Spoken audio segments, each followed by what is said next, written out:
Hello tout le monde! Aujourd'hui je vous retrouve pour une vidéo qui va concerner les démarches que j'ai faites pour la banque aux États-Unis et les démarches pour le permis international, comment ça se passe, etc. etc. Donc on va commencer par la banque. Pour commencer au niveau de la banque, déjà moi en France ce que j'avais fait c'est que j'avais demandé une carte bancaire internationale avec un petit peu de sous dessus.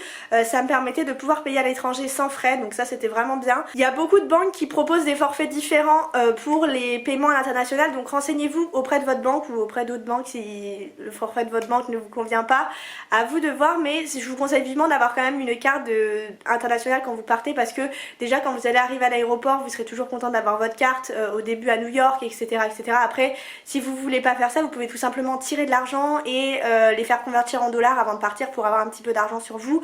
C'est à vous de voir, c'est à vous de voir qu'est-ce que vous comptez faire, qu'est-ce que vous voulez faire, etc. Mais néanmoins je vous conseille, si vous n'avez pas la carte internationale, de partir avec un petit peu de dollars sur vous, ne serait-ce que 100 €, ça sera toujours ça, enfin 100 $, ça sera toujours ça. Il faut toujours avoir une petite sécurité, on sait pas ce qui peut arriver, donc c'est un petit conseil personnel. Ensuite, une fois être arrivée aux États-Unis, j'ai fait la demande de banque chez Wells Fargo, donc je vous mettrai le logo juste ici si ça vous parle un petit peu plus.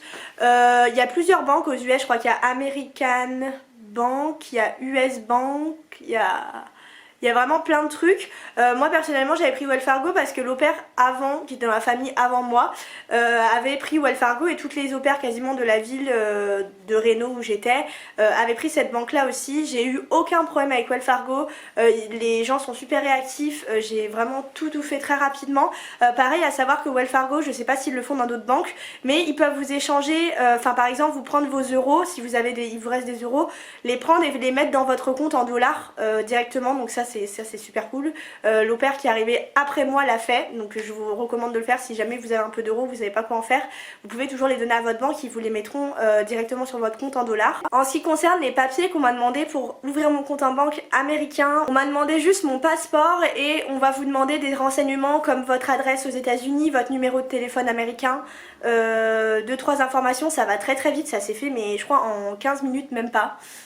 C'était très rapide. Vous allez avoir quelqu'un d'attitré comme en France pour vous aider si vous avez des problèmes, donc n'hésitez pas à le contacter s'il y a quoi que ce soit, c'est toujours très pratique. Chose que j'ai adoré chez Wells Fargo aux États-Unis, que j'ai trouvé genre complètement super cool, mes hosts me payaient par chèque toutes les semaines, et en fait au lieu d'aller à la banque déposer les chèques, je pouvais tout simplement les scanner avec mon téléphone en le signant au dos. Il y a une petite coche que vous pouvez cocher et signer, et en fait quand vous les scannez recto verso sur l'application Wells Fargo, ça vous met directement l'argent sur votre compte.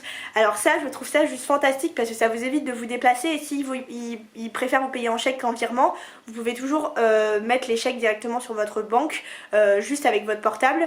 Je sais pas s'ils le font dans les autres banques, je saurais pas vous dire puisque c'était pas mon cas, mais renseignez-vous si jamais vous êtes dans une autre banque si vous pouvez le faire. En tout cas moi j'ai trouvé ça super pratique, et en 24 heures c'est fait quoi, c'est mis sur le compte, donc à ce niveau là top. Et pareil, un petit conseil, moi personnellement ça m'a pas servi, mais même si vous scannez vos chèques recto verso, gardez une enveloppe avec tous vos chèques de l'année dedans. On sait jamais ce qui peut arriver, s'il y a un chèque qui est pas passé, ça ne m'est vraiment pas arrivé, mes potes ça leur est pas arrivé non plus, mais par sécurité je vous conseille quand même de le faire. Moi c'est ce que j'avais fait, j'avais fait ma petite enveloppe avec tous mes chèques américains, et à la fin de l'année je les avais jetés, mais voilà.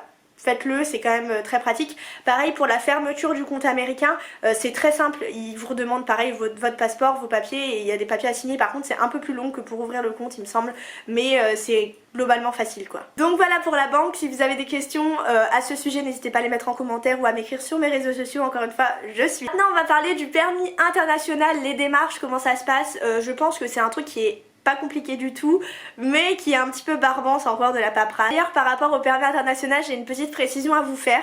Il y a beaucoup d'opères qui stressent de ne pas recevoir leur permis international à temps. Sachez que vous pouvez partir aux États-Unis sans votre permis international, et on peut vous l'envoyer directement. Quelqu'un peut vous l'envoyer de la France, genre votre mère ou quelqu'un qui le reçoit peut vous l'envoyer directement aux États-Unis, mais quand même assurez-vous qu'il arrivera dans les 2 semaines après que vous soyez parti, histoire de l'avoir pas trop tard, parce que vous pouvez pas conduire tant que vous l'avez pas avec vous.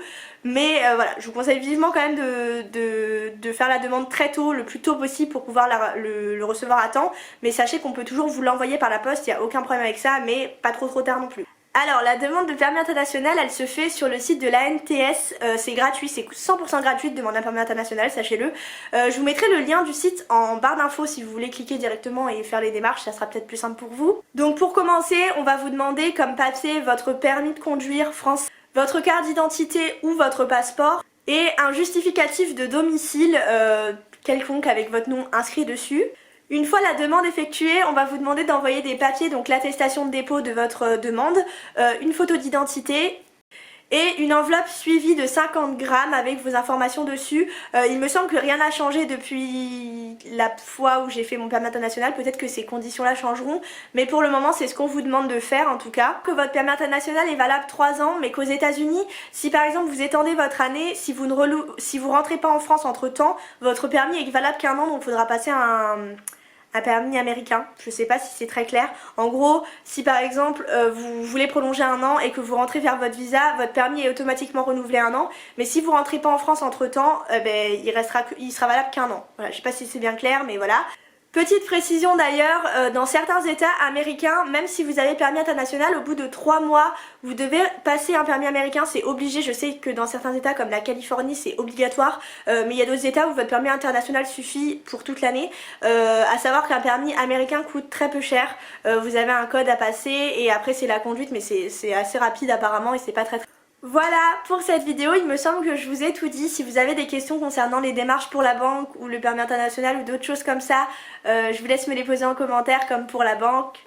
Donc voilà, je fais plein de gros bisous, j'espère que tout se passe bien pour vous, prenez soin de vous, n'hésitez pas à vous abonner si ça n'est pas fait, il y a encore quelques vidéos qui vont arriver sur le sujet d'au pair aux États-Unis. Je vous fais plein de gros bisous et je vous dis à la prochaine, salut!